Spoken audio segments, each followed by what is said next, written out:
s'hydrater, par contre, on vous déconseille de boire l'eau de la Seine ou du canal de Bruxelles, même si, évidemment, on essaye de la nettoyer, notamment Canal It Up. C'est l'association qui tente ça, puisque chaque année, il faut savoir que 10 millions de mètres cubes d'eau polluée sont déversés dans la nature, et c'est ce que dénonce Canal It Up.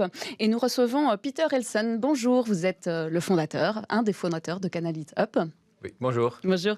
Alors, votre association alerte régulièrement sur la population bruxelloise sur cette pollution et vous interpellez également les autorités. Alors, au mois de mai dernier, vous aviez convié la presse à un petit tour en kayak sur la Seine en souterrain. Reportage de Christophe Durand. Une descente en kayak, pas comme les autres, celle réalisée lundi matin sous Bruxelles par Canal It Up. L'association qui nettoie habituellement le canal de Bruxelles a parcouru la Seine souterraine. De la gare du Midi au pont Van Praat, en passant par le parc Maximilien, une balade pour le moins insolite. Une balade attrayante sur une rivière polluée. Canal It Up attire l'attention sur les 10 millions de mètres cubes d'eau usée qui sont déversés chaque année dans la Seine et le canal. Parfois, on voit un déchet qui traîne dans l'eau, mais surtout sur les côtés. Et surtout aux morceaux, les morceaux au ciel ouvert. Là, il y a des plantes, etc. Il y a des roches. Et là, on voit plein de tissus hygiéniques, des autres déchets, des papiers, etc. qui collent là depuis on ne sait pas combien de temps. Mais ça vient certainement de l'égouttage. Et ça reste collé sur les côtés.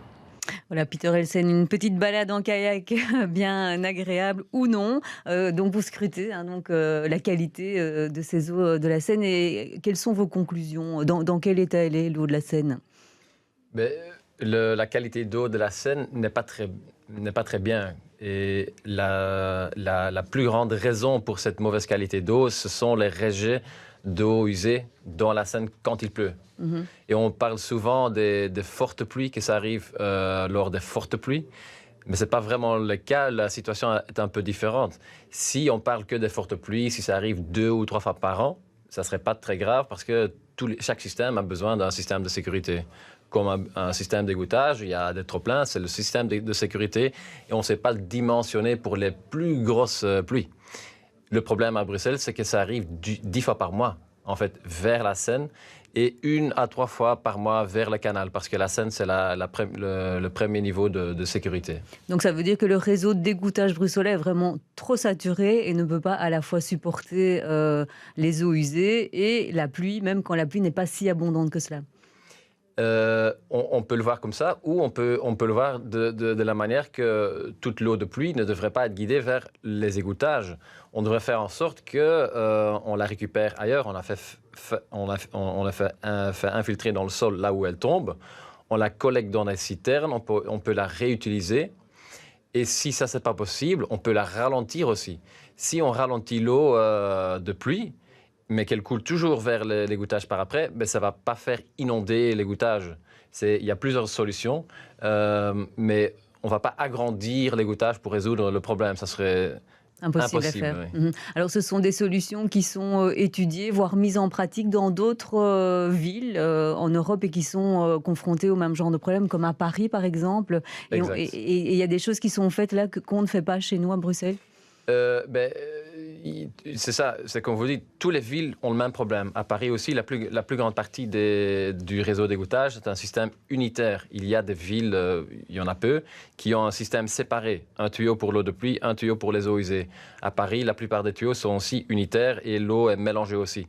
Mais à Paris, par exemple, ça fait très longtemps qu'ils investissent des millions d'euros pour résoudre ce problème, pour améliorer la qualité de la Seine à Paris.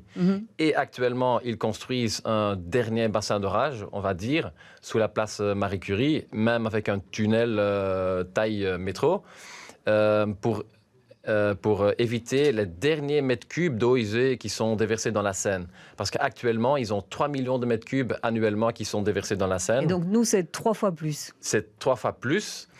Et à Bruxelles, il n'y a pas que ces 10 millions de mètres cubes.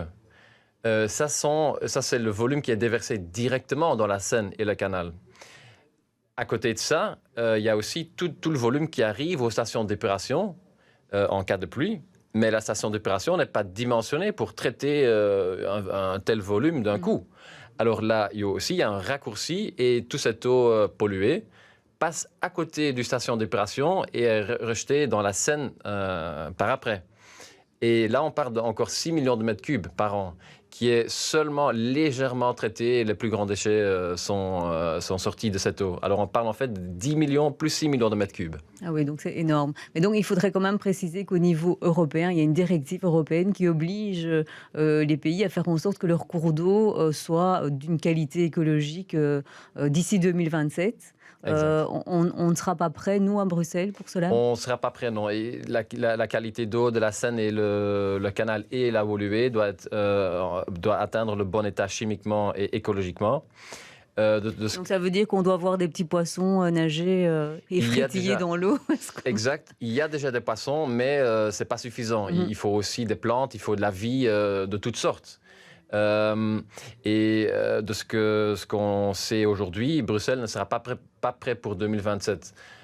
Bruxelles Environnement vient de dire qu'on peut atteindre cette directive cadre eau, la bonne qualité, en 2033, si le gouvernement bruxellois met tous les moyens financiers et humains à disposition de Bruxelles Environnement et tous les autres organismes pour faire tout ce qui est demandé dans le plan gestion d'eau. Ouais, et donc il y a un plan de gestion de l'eau qui est en préparation, mais qui tarde à venir. Exact, c'est déjà la 3e version. La 2e version était aussi un an en retard. Cette fois-ci, sera aussi un an en retard en 2023. C'est ce plan qui décrit ce qu'il faut faire pour atteindre la bonne qualité d'eau. Mais les plans précédents ont été passés au Parlement sans mettre un budget supplémentaire, sans donner les vrais moyens pour exécuter ce plan. On verra bien maintenant si ça sera à nouveau le cas ou pas.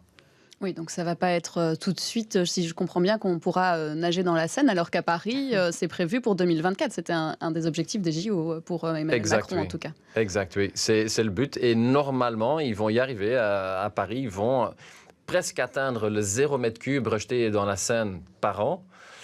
À Bruxelles, pour aller de 10 millions jusqu'à 0, ça va encore prendre quelques temps. Il faut un plan ambitieux, il faut les moyens, ça ne sera pas facile, mais c'est possible. Les autres villes peuvent le faire, pourquoi pas Bruxelles? Oui, eh bien, on verra l'année prochaine, alors si le plan, effectivement, est bien adopté. Peter Helsen, merci beaucoup. Je rappelle que vous êtes fondateur de Canal It Up et merci d'avoir accepté notre invitation. Merci à vous.